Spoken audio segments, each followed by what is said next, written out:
Kumabang ganyan, ito po yung mga bad elements o mga masasamang espiritu. Uhulihin natin yan, don't worry. Ito yung mga inaatangan ng mga albularyo. Sayang yung pera natin, pag nag-birthday tayo, hindi na tayo magkakatay eh. Tapos sabi nila magkatay ng baboy, no? Hindi na uso. Nasa bagong generasyon na tayo. Ulihin mo na lang. Kung talagang totoo na may maligno, pakita mo sa akin, ulihin mo.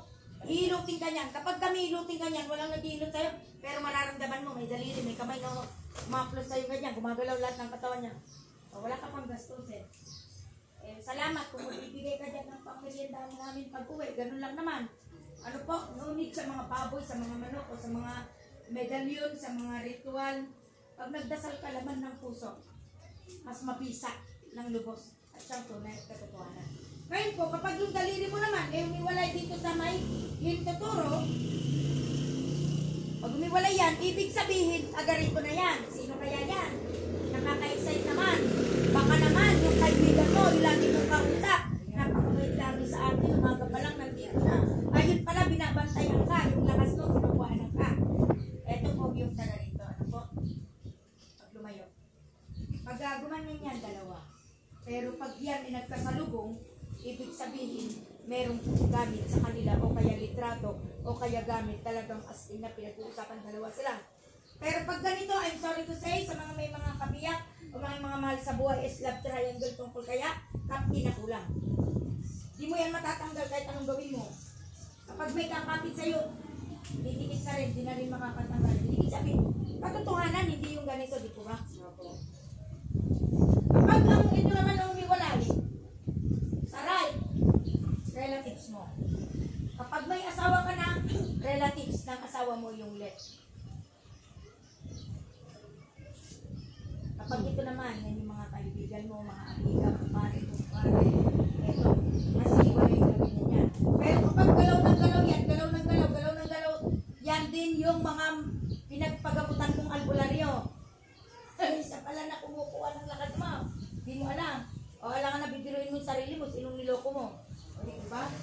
And then, kapag ikaw naman inanginig, mamaya na parang magsisip ng gano'n na, nang gumaganon na, ay ikaw nang uunahin.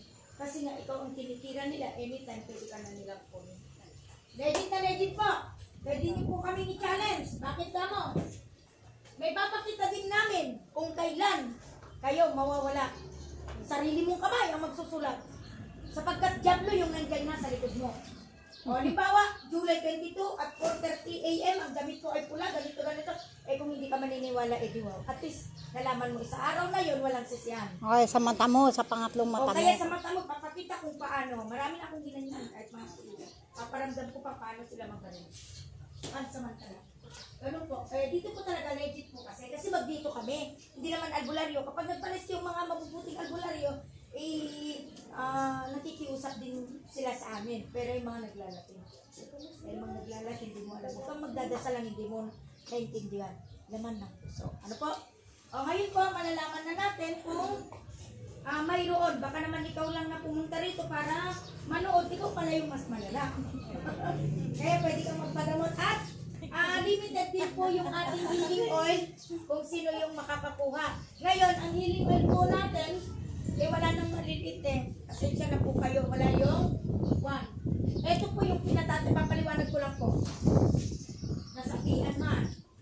Aalis ka sa katawan niya o wiwisikan ka na kita nito. Pag sinabi mo yun, alam hindi mapakali tapos ang baho ng pang-amoy niya sa'yo. Tapos biglang nahilom ang kukulan.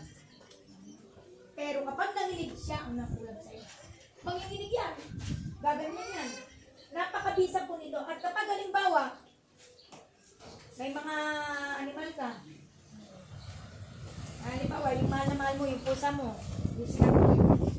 Pag binisikan mo ganyan, pag may kumuha yan, hindi, kahit nasa saan mang lugar siya, hindi siya makapagsasalita ng matino, kundi nagmimiyaw na lang siya, hanggat hindi niya ibabalik yung pusa mo.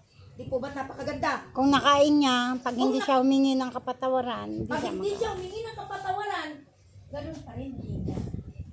Eh kung nagpatawad siya, siyempre maintindihan mo dahil nagigiyaw na nga. Okay. O di, babalik na yung dati. Sinasabi lang po namin, baka naman, mayroon sa inyong halimbawa, Kung minsan may nakurso na daan ka. Yung manok. Sinuot mo, Taktalaok. ganyan, Ayun, nakalimutan ka pwede yun ah. Isinuli. Ganun po talaga. Kapag Oh, sa pera galing. naman, tungkol sa pera, ilagay mo Oo lang nga yan. no. Ito yung Try kama mo. natin. Lagay mo lang yan, nakabantay na yan. Kapag may nakatupin, di na yung makakaalis. Tandaan mo, di na yung makakaalis kung ba't hindi niya bibitawan. Yan. To see is to believe mamaya. So, is to believe mamaya, mas maganda yung to is to believe, di ba? Okay. At ito naman, kapag may sumasakit sa balakang mo, parang ganyan naman nakikita ko, dito naman sa waist, pamamanhid, palpitation, ayan na, nararamdaman, sakit ng ulo, pangangate, sa tiyan, UTI. Pag nilagay mo ay, pag hinaplos mo lang ito, ay ito yung pag-iilan mo. Pag hinaplos mo naman sa tiyan mo, halimbawa sumasakit yung tiyan ng bata, kinakabag, bigay na yan ng bigay mamaya, bigay na ng bigay. Pero kung kulang pala, hindi mo alam, may sakit ang tiyan mo, kulang pala, kung ano yung inilagay sa tiyan mo, kung palaka talaga niya susuka mo. Pagkasabihin mo, talagang parang na yun, kasi mga insekto na yun. Napakaganda po dito, mga ilinsuin namin. Kaya po, pauwi na rin po kami mamaya. Pag halimbawa, wala ng tao, pero kung marami pang tao, kahit na 24 hours kayo. Basta meron pa kaming bala. Ano po? Kaya, napakaganda po nito. Ito lamang po, wala naman tayong maliit. May mas maliit kasi pero naubos na. Kung gusto mong ma-inlove talaga sa'yo, walang pandadaya to. Kasi asawa mo legal eh. Para hindi na kang babae. Yung mga nambababae. O hindi na tumingin sa iba. 100% to. Sinasabi ko to. Ito yung panghilos mo. Hindi ito magaya kundi ito ibinasbasan ng ating mga kasalanan. Para hindi na magkasala ang iyong kapatid. O hindi ka na rin magkasala.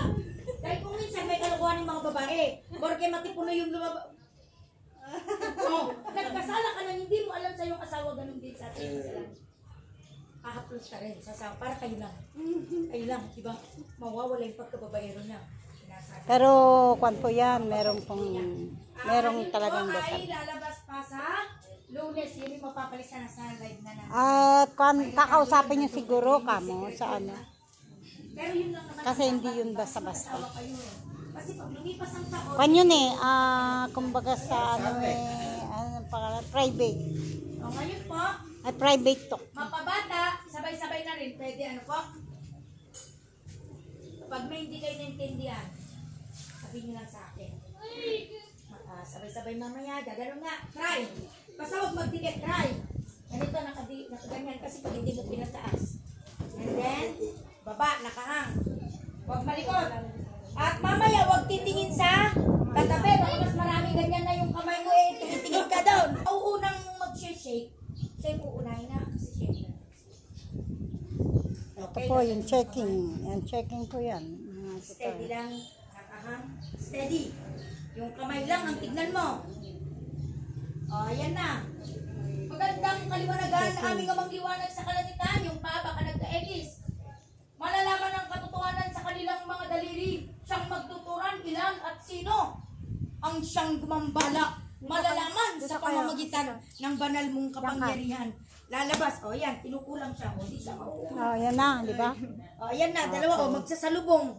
Ibig Okay, sabihin, hiwalay! Tumitigas, mga patay. Di ba? pag ito ang umiwalay. Okay, ito na po, isa. Yung isa. Taga malayo. Yan po, yan ang ibig sabihin niyan. Ang nararamdaman mo, Sitor, talagang parang tumitigas? Nanginginig ka? O, yan na. Yan po yung katotohanan. Kung saan ka, yun o. Direct close. Tol, ano? Yan po. Okay. Okay, unahin natin to sa Sitor. Yan po, mga kapatid.